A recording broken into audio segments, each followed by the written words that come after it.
This week on the podcast, we're joined by Indieflaco64, who is going to tell us why he loves Tears of the Kingdom. Have you heard of Tunnels and Trolls? Neither have I, but it's coming back. And, of course, stick around until the end of the show for Deals of the Week. Roll the intro. You peaked my audio there for a second. Good. I was hoping to do so. Are you awake now, Danny? I'm alive.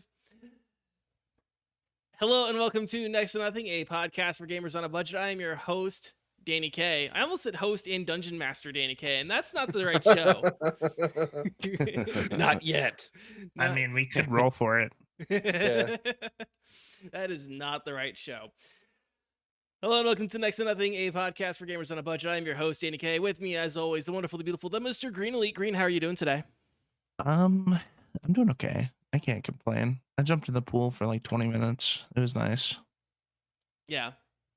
Yeah. That sounds like a nice day. It was all right. I don't have a pool.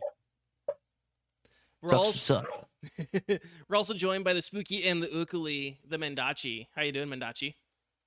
Great, man. I started a new writing project. I rounded my beard a little bit, so I look a little bit less homeless. Nice.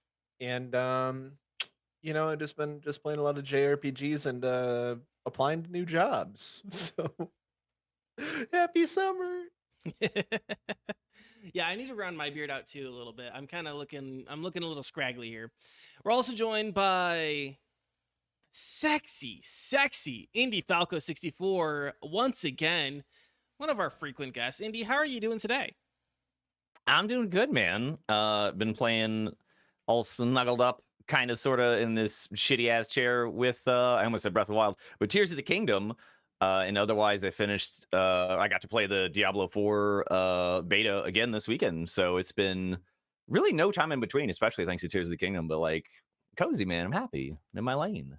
Hell yeah. And Indy, for anyone who hasn't had the pleasure of meeting you yet, where can people find you? You can find me on Twitch at Indieflaco64. You can find me on Twitter at Indieflaco64. You can find me on YouTube at Indieflaco64. You can find me pretty much anywhere at Indieflaco64 you can think of. Hell yeah. Thanks for watching and listening to the show. Be sure to stick around until the end of the show to hear about some deals that we found for you. Of course, if you miss any part of the show, you can find us on YouTube, Spotify, Apple Podcasts, Google Podcasts, and everywhere podcasts are found. And of course, you can join us live on Twitch on Tuesdays at 7 p.m. Central Time. Next week, I believe we're going to be on Wednesday, right? Right? Yes. Yeah? You didn't sound so sure, but yeah. Yep. Mm-hmm. This is apparently news to Green. No, this is not news. This is not news. So just, yep. Okay. Indy, let's talk Tears of the Kingdom, baby boo. Spoiler free, by the way.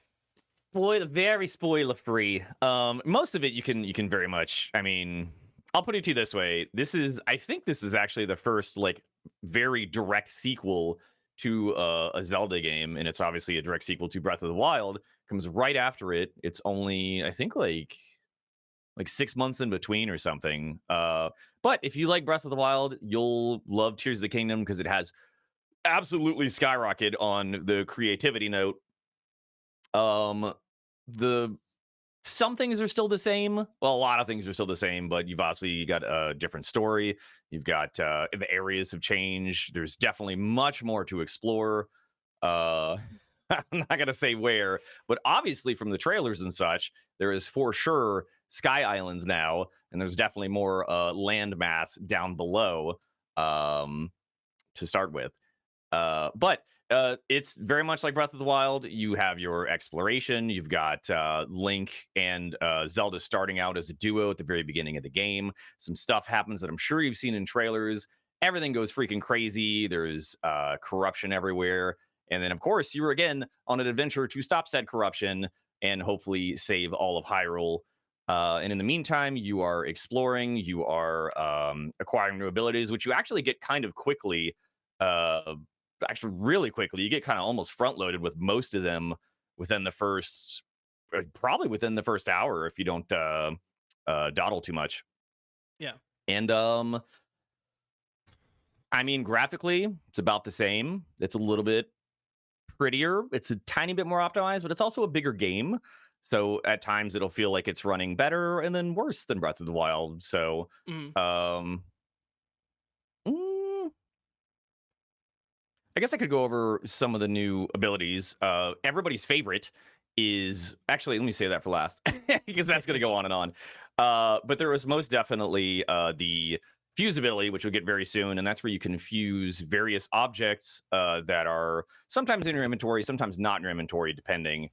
Like the bow and arrow is set up for quick use to pull from your inventory, and you can fuse items to your arrows and make it have different effects. Like I think the game starts with you picking up like a fire fruit, and it kind of goes through the tutorial stuff of, hey, attach this to this with this button, do this thing, and then boom, you've got a fire arrow.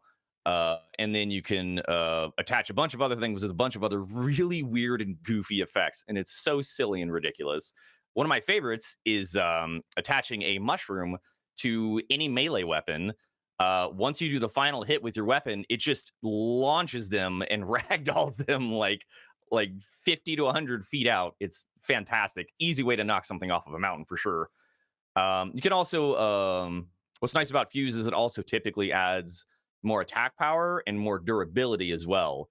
So Mhm. for those of you that hate the durability system, it actually kind of helps a little bit with constantly fusing things, even if it's just a rock. I mean, something's better than nothing, and it'll last at least a little bit longer. My favorite, which is everywhere, is just a tree log. It adds a weird amount of durability, not a lot of attack power, but that weapon will last a little bit longer.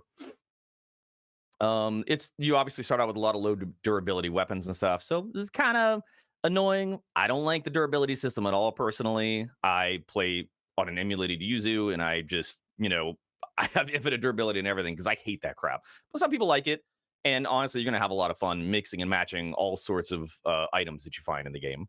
Um, One of the other ones is the ascend ability, which is really cool. You get that really soon too, and that's the one where Link just shoots up, hits the bottom of a platform or such, and starts to kind of swim through this green magic as he just penetrates the object, goes through it, and comes out to the I think the first top layer, whatever that layer is. So like if there's a secret room above you, you'll stop in that secret room. You're not just going to go all the way to like the top of a mountain or something. But you can keep pushing it. You can keep swimming higher and higher as long as there is a platform for you to hit and something for you to come out of. It's a really cool animation, and that's a really, really useful tool that you get in there. Um, the other one, oh, the other one is I forgot the name of it, but essentially you can reverse time on an object, and it's kind of based on the object's memory, which is like kind of a cool concept, especially in like Hyrule and all the whimsical crap from Breath of the Wild. It just kind of fills in and works. But essentially, if an item falls down, you can just hit it with power, and then it'll just and reverse time by itself, enabling you to do all sorts of funky stuff. But say you see one of the things they put in the trailers was one of the sky islands that seemed obviously out of reach. Well, it was part of it was crumbling, and the rock would come down, so you could basically rewind. Oh yeah, it's called rewind. Rewind that rock, climb on it, and it'd take you right back up to the sky island. Although it does have its limits, I assume there's probably an upgrade somewhere so that it'll last longer. But you could reach several sky islands that way in the game. And I've seen other really goofy stuff where people can just like launch something, let it drop to the ground, attach a platform to the object, then rewind the object with the platform attached to it, and then hop on the platform and go up to the top of a mountain. And I'm like, okay, cool. That's ridiculous. I'll never be able to do that.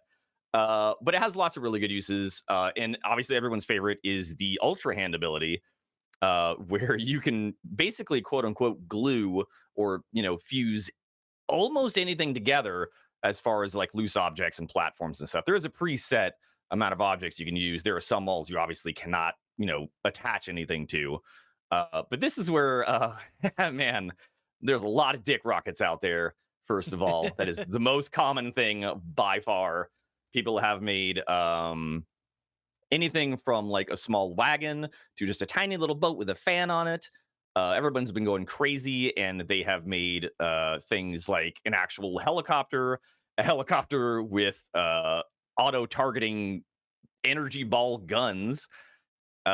stealth bombers where they just literally just drop bombs as they just pew, just float by. They have made rocket chairs to transport the ever so uh, annoying but lovely Koroks, the ones that are stuck in their backpack specifically, because you can actually use Ultrafuse on their backpack. So they've basically just strapped 10 rockets together and put them in this rocket shaped or chair shaped rocket and just sent them flying at like Mach speed 3 or so to who knows where.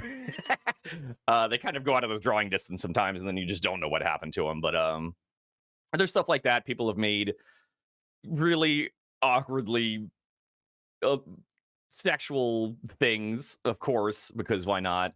People have also discovered that you can't pet the dog in the game, but they have found a mechanical means to pet the dog instead with an automated machine. It's honestly, it's amazing. I admire it.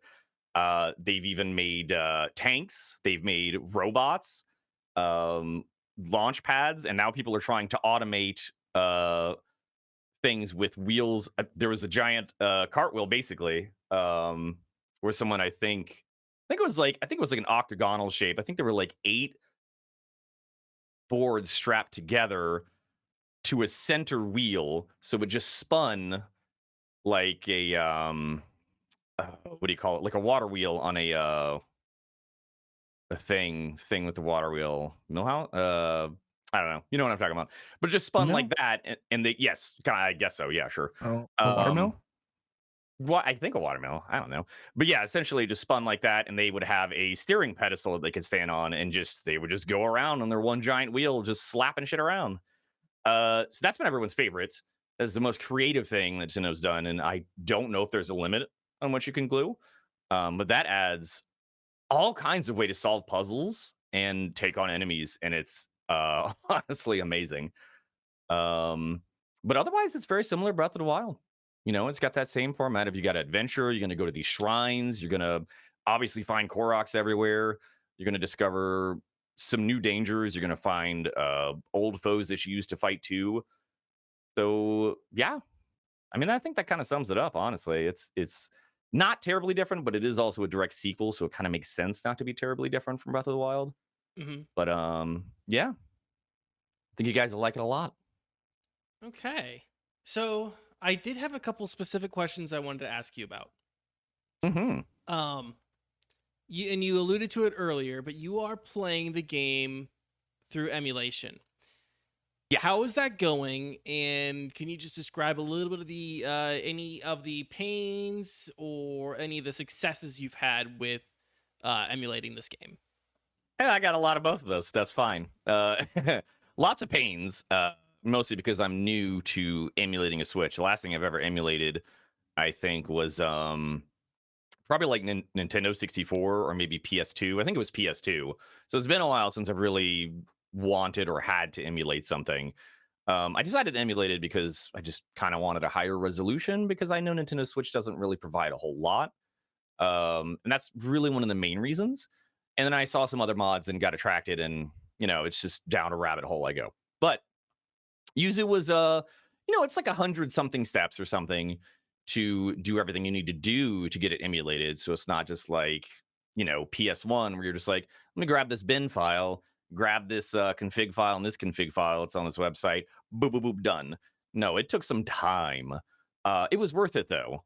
But once I got it set up and I got my game in there and I got it updated and stuff like that, there were still some things left to do. I didn't know that I needed to install the update, which is the 1.1 version that they released for the main game. So you had to like do a different install for that. It's easy. I just didn't know about it.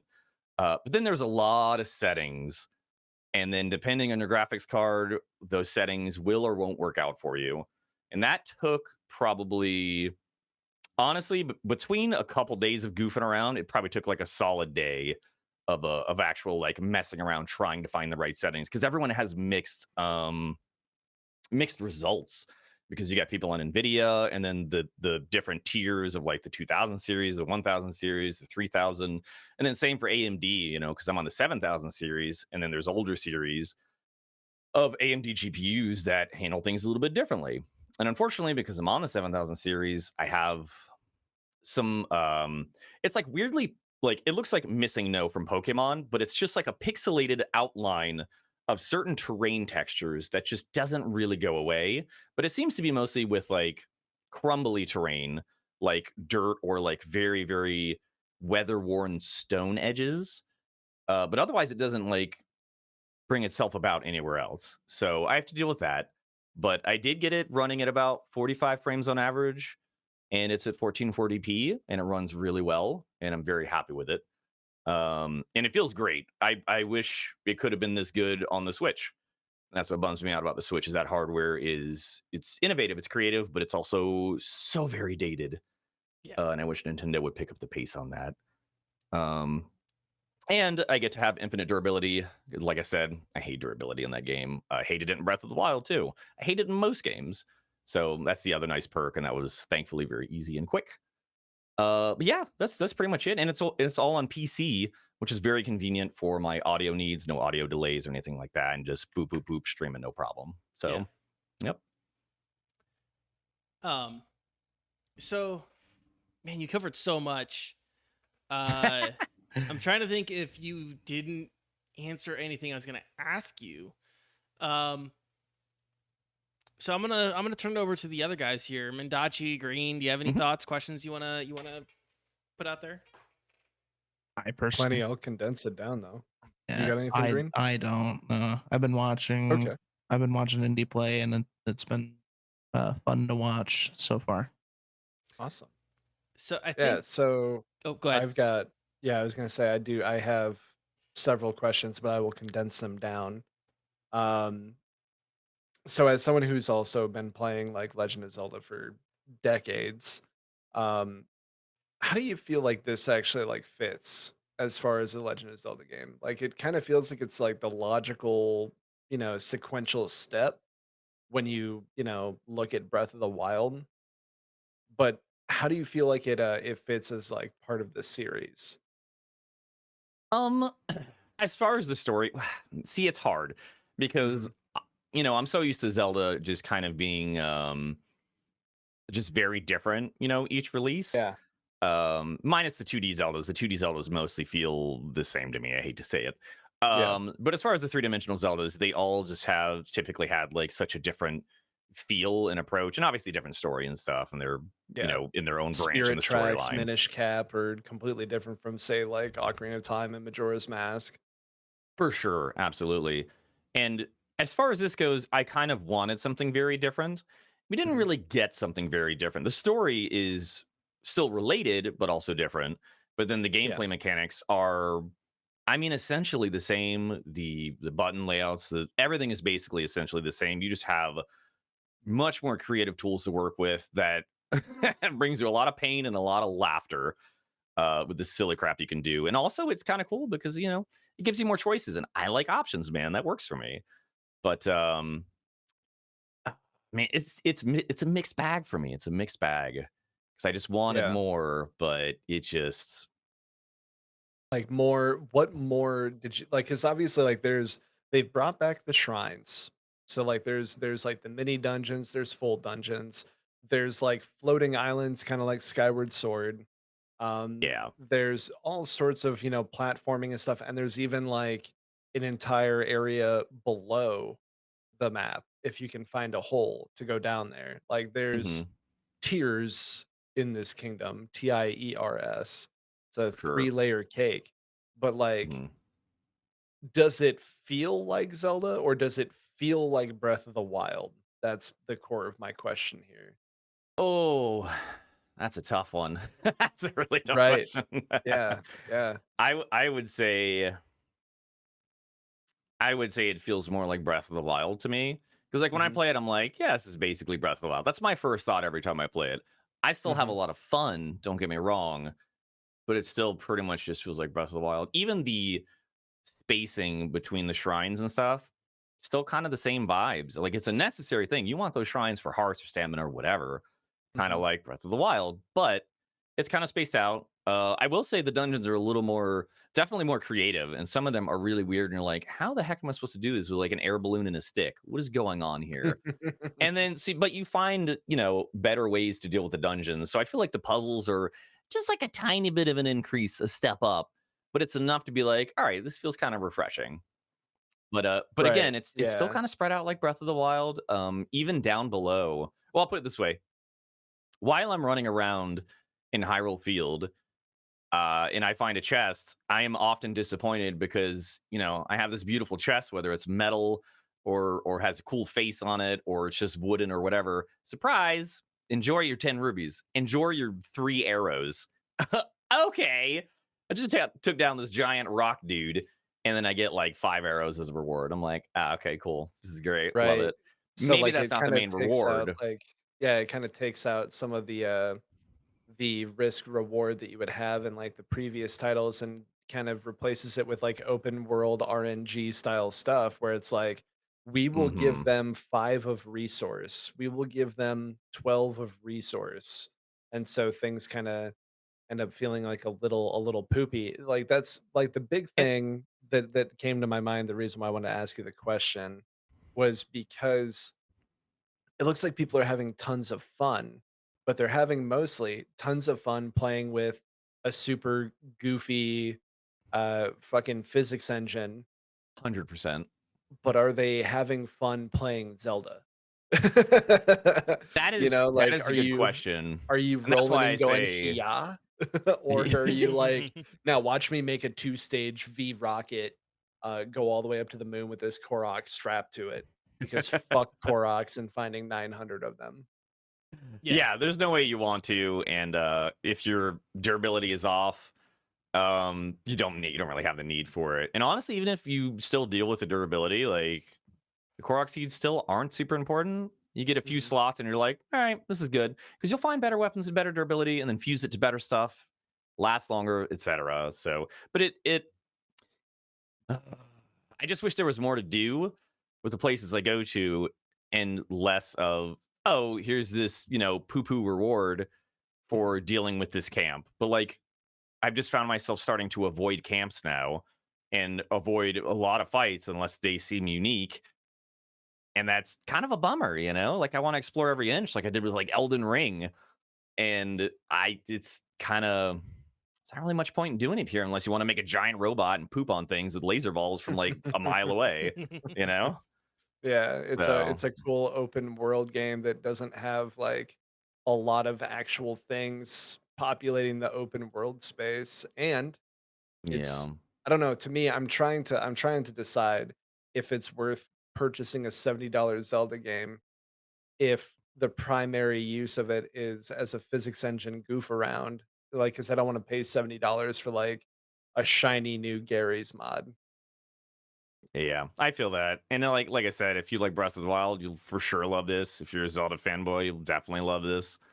But if you're kind of on the fence and you're just kind of picky choosy about the other games, then it's hard to say, especially if you've already played Breath of the Wild. Then to me, I would say you're probably only mostly missing the story. And why pay $70 for story, when you Mhm. can watch it on Twitch or YouTube or yeah, it's hard, man. Like I said, it feels like Breath of the Wild to me when I play, but I still love it. Still having fun. But there are there are some flaws for sure. And Mhm. also Down Under feels mostly pretty empty too so far. It That's is too bad. very, very spaced out. It is very large space. It does have things to do, but again, it's kind of like on the surface where you only have but so much, and then you just kind of start avoiding things because there's Mhm. no reason to stress, really. Yeah. Gotcha. Hmm. Well, if was there anything else we wanted to mention about Tears of the Kingdom? Solid, man. Mm, Got a lot to think I about though. I did post a Reddit post, and I can probably give you that link later, but if anybody wants to do Yuzu and do the settings, it has pretty much all my settings, and then the option for 30 FPS if it's for weaker hardware, um, as well as links to everything and a few mods that you'll probably want and or need to keep everything running smoothly and nicely. So Yeah. We'll put that in the description down below so be sure to check that out if you want that resource. And one thing I wanted to mention is that if you like reviews like this and want more of them, make sure that you hit that subscribe button and like. That way we know and can give you guys more of what you want. But are you guys ready to talk about Tunnels and Trolls coming back? Yeah, sure. Okay. Yeah. So this is going to require a little bit of a history lesson because I don't think many people know about Tunnels and Trolls because I certainly didn't. So TSR, the company that originally owned and was the original proprietors of D&D, released the first TTRPG in 1974, and that was Dungeons and Dragons. In 1975, Ken St. Andre, a librarian in Arizona, released his own game called Tunnels and Trolls because he thought D&D was too complicated. St. Andre's game remained D&D's only competitor until the early to mid 80s and was touted as a much simpler and more accessible gaming system than D&D, especially because of the singular use of six-sided dice. It has since fallen into obscurity for many people in the hobby, losing its place on the second rung of the TTRPG podium to Pathfinder, and I'm pretty sure it wouldn't even qualify in the top 10 at the moment, despite having 9 subsequent editions and one that was entirely in French, apparently. But the franchise rule set might be getting a new lease on life as Rebellion, the company who owns the Sniper Elite game series, has acquired it. And technically, not just Tunnels and Trolls, but all of the original publishers playing all of their role-playing games. The original publisher was Flying Buffalo, and they had City Book, Grimtooth, and Mercenary Spies and Private Eyes, which I like that name. That's a fun name. Mercenary Spies and Private Eyes. Just kind of rolls off the tongue. So yeah, all of those were purchased by Flying Buffalo. Or I'm sorry, those were all originally from Flying Buffalo, all now purchased by Rebellion, who did confirm that they are planning on releasing a new edition of the core rules, although it's in early development, so we probably won't see it for a while. They also mentioned that the existing PDFs for the game and other systems from Flying Buffalo are going to remain available. So, the main reason I bring up this weird, obscure, very obviously a D&D knockoff, we have D&D at home, is to remind people that if you don't like what Wizards of the Coast is doing, if you don't like the OGL bullshit that they very nearly dragged the entire community into, if you don't like the constant, oops, we did a racism, if you don't like that they are hiring armed thugs to intimidate Magic the Gathering YouTubers, then the best way to tell them you don't like that is by voting with your wallet and finding other systems to scratch your role-playing itch. And if Pathfinder seems too complicated for you, then maybe the newest rule set of Tunnels and Trolls would be that for you. And it might also be cheaper for you too, And I also wanted to take a quick minute to mention that I took a peek at the Vagabond role-playing system that is being developed by Rabble Rouser Games. And if you wanted to get in on the ground floor of a new system, they are still running their Kickstarter for like 4 more days as of this recording. So check that out. Go give them support if you want to check. You can actually see the Kickstarter document, and it will be it's pretty comprehensive. It's pretty available right now, so you can go check that out. Yeah, I've got a lot done so far. There's almost 500 backers, and they're less than $3,000 away from their goal. So they've got some really great tiers in there to choose from as well. And like Danny said, it looks like it's pretty well finished at this point. So I don't think that we would have to wait, say, like 3 fucking years for the game to come up. So I have a good feeling about this Kickstarter. I know that's probably a cursed phrase, but I do have a good feeling about this Kickstarter. Yeah. I just kind of want to go around the table real quick because I have never ever heard of Tunnels and Trolls. But Mendacii, your a pretty well versed member of the TTRPG community. Have you ever heard of this? Man, I've heard of things going back to Chainmail and Morningstar and of course Greyhawk, but my ass ain't ever heard Tunnels and Trolls. I figured that's literally just, here's a self-deprecating joke. Here is my tunnel. I am the troll within this tunnel. That's about it, man. I have no fucking idea.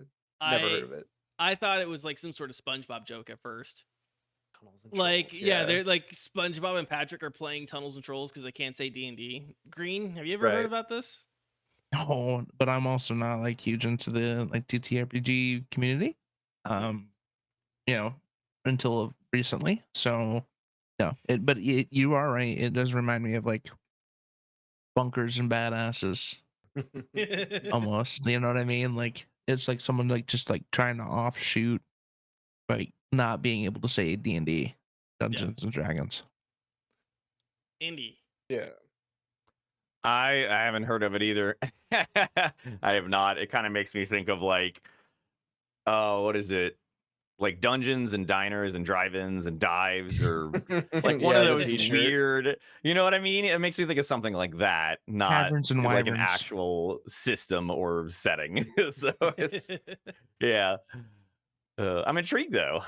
Yeah. Yeah, not to be confused with say Wilds and Wampas. I also wanted to take a quick moment here. And what other TTRPG games are you guys exploring right now? Are you trying to find alternatives to D&D? We would love to know in the comments. Let us know what you think. That's all I have for that story. Do you guys want to go on to deals of the week? Yeah. Hell yeah. Let's go into deals of the week, and I can start us off with, I saw this on GOG. It is currently 35% off. It is called Arcade Paradise. You play as the manager of a brand new arcade, and apparently all of the games are playable. There's like 35 playable games inside this game. So you like manage like what games you add, and I think you like do all like the maintenance stuff and like sort out the business costs. So it looks pretty fun, and it's like $13. And that's over on GOG. Green, what's your deal? So actually, Danny found this for me. Big shout out to Danny. It is on Twitch Prime. We don't do those very often, but you can actually pick up Star Wars Squadron 3D for free for the next 21 days. Let me double check. Yeah, I think it's like 21 days or 20 days. Yeah, something like that. So from the time of reviewing this, go ahead and check it out. Pick it up. Star Wars Rogue Squadron 3D free pickup. Check it out. Real quick, if you also have Twitch Prime, you can get a free sub to any of your favorite creators. So, that's once a month. Go give that to Indieflaco or Mr. Green Elite or Mendacii. Yeah. Don't give it to me. I'm terrible. Give it I'll to do them. terrible things. I'll do terrible things with your sub. Well, Entertainment. Go. if they're not going to give it to you, I want you to give it to me. Mendacii, what's your deal? Give me your deal. My deal was also found by Danny because he's just an eager beaver. But yeah, it's very much so in the realm of myself. It's the Starfinder Solidarity Bundle, which is like 29 really insane items for $45, including a physical copy of the Alien Archive 2, a physical copy of what are like these are really fun, the critical hit deck. So you'd pull a card from this deck every time you land a critical hit, and something else can happen, like shooting off someone's hand. Now they can't use a blaster or whatever, but it also comes with like a 6 module long adventure path as well as like the digital starter kit. Man, it's got a ton, so you should definitely check that out. The link in the episode description is an affiliate link, so if you do end up going through with that, you will also be helping the show while actually getting ready to start your adventure in the stars, and we would really appreciate that. Yeah. If you also want to know more about Starfinder, we have a past episode that people should check out, right? Yep, sure do. So you can go and check out our sit down with the, I believe, now lead designer for Starfinder. So that is Thurston Hillman. And you can also find him on Twitter at OnCallGM. Heck yeah. Indy, do you have a deal? Yeah. This is actually a reminder from Mendacii because he's so freaking clever and notices stuff and whatever. Signalis is on sale on Steam for 20% off. I think it's $14.99, and then it's actually $14.38 on Humble. But if you're a Humble member, it is free. Also, it is on Game Pass, is included with that. So if you happen to have Game Pass, then GG easy on that one. Fantastic game, survival horror. Tank controls are optional, so it does not have to play as tank, but it is a very Silent Hill-esque kind of dark, depressing theme to it. Lots of mind fuckery in it. Absolutely beautiful art style. It'll give you quite a few hours of gameplay. Dope story, and the pixel art is chef's kiss. And I think is it like a, I can't remember. Is it I think it was like a 2.5D, right, Mendacii, or is it more of like low poly, low res situation? Oh man, that's kind of hard because it is somewhat isometric, so it is somewhat top down. And Yeah. it is low poly design, so when you see it, you might think like PSX, but I would say it's definitely a higher resolution than that. It's more stylized for sure. Yeah, and I think this cutscenes with pixel art, and it's just, oh god, it's just great. But yeah, totally worth a buy if you're looking for something spooky, a good survival horror that makes you think, or you very obviously cannot blast through everything. Got puzzles, all that stuff, man. It's good stuff. Very Save much. your ammo. Oh yeah, and very much Learn to inspired run. by some of the greats like Silent Hill, Resident Evils, etc. So Heck Yeah. yeah. I think that's it for the show this week. We went through that pretty Simple quick. and sweet. Simple and sweet and Yeah. quick. I love getting you guys that fast information for you. So let's go on ahead and see what everyone's doing this week. Indy, starting with you. First off, Indy, for anyone who missed the top of the show, who are you? What do you do? What do you got coming up?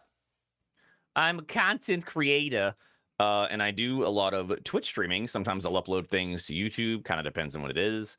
But for the most part, I'm streaming on Twitch. You can find me there at Indieflaco64. You can find me on Twitter, Indieflaco64. You can find me on YouTube as Indieflaco64. Just look for Indieflaco64. I think I'm the only one out there, believe it or not. There's not 63 other ones. I don't think so. Or 5 further up to 69. There might be. I don't know. I'll be mad though because Yeah, I it'll be feel like me. I reserve the rights for that. I'm gonna go do it now. I prefer to Alright. follow it. Oh, we're I gonna have to prefer to fight then. follow. I prefer to follow Indie Indiefucko69. That's the Flacco. best. Yeah, that's my alternative when I get chaotic. But yeah, you can find me in those medias, and I will probably be playing more Tears of the Kingdom, and I'll probably switch it up with some multiplayer games this week. I'll be working on my VTuber model a little more, little tweaks and commands and stuff. That's about it. Yeah. Heck yeah. Green, what do you got coming up? So I'm going to this weekend be checking out a pretty sick arcade, I think, Ooh. and some other various locations in and around Las Vegas. We are. We comrade. Yeah, Danny and I are planning on going to Circus. They're staying at the Circus this weekend and checking out a whole bunch of stuff, including like the Laugh Factory, the big arcade in the Circus, et cetera. Guy Fieri's restaurant, eating foods and stuff. So Heck yeah, for good streaming choice. and stuff, it's probably not going to be like a lot because like my only option will be like tomorrow, and I'll probably be packing. See, maybe later tonight. Who knows? We'll see. Record some shorts of some cabinets. Show me your high scores. Yeah, come with us. Mendacii. Yeah, I'll just yeah, so this week I'm driving impromptu to Las Vegas. No, We have up to 4 in the I'm room, just so you're aware. So the first night, Kenna and Carla will be there, but the other nights, it'll be just me and Danny all alone. I know exactly where I'll be able to fit. I will do one of these because the side profile takes up a lot yeah. less room. I got these broad Yeah, shoulders. if you're So sharing a anyway. bed with a homie, you have to go butt to butt.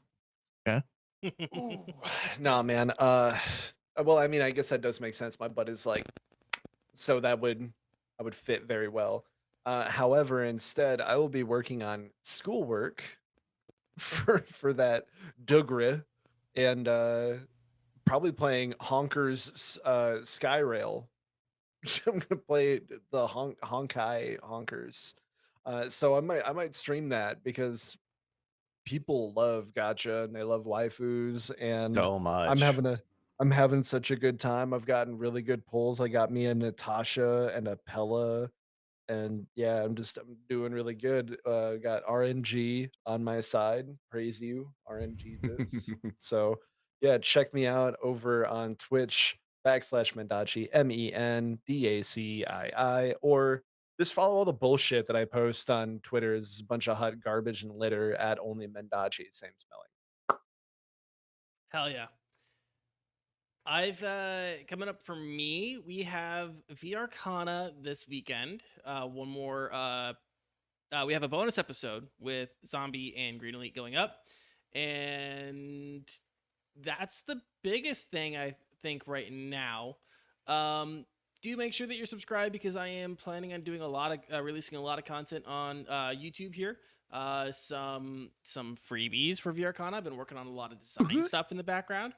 So yeah, make sure you are ready to check that out. Otherwise, you can follow me on Twitter at DaniK, DANIECAE. That's all I got. Yeah. Sweet. That's going to wrap up the whole show. Thanks for watching and listening. Your time and attention is always appreciated. If you've made it this far, why haven't you hit that subscribe button yet? Huh? Why didn't you hit that subscribe button, ring that bell, maybe drop a like? Let us know why you made it. Let us know why you made it all the way to the end in the comments. Don't forget to let us know your thoughts on anything. What crazy contraptions are you building in Zelda Tears of the Kingdom? Are you, in fact, petting the dog with a mechanical contraption? Have you ever heard of tunnels and trolls?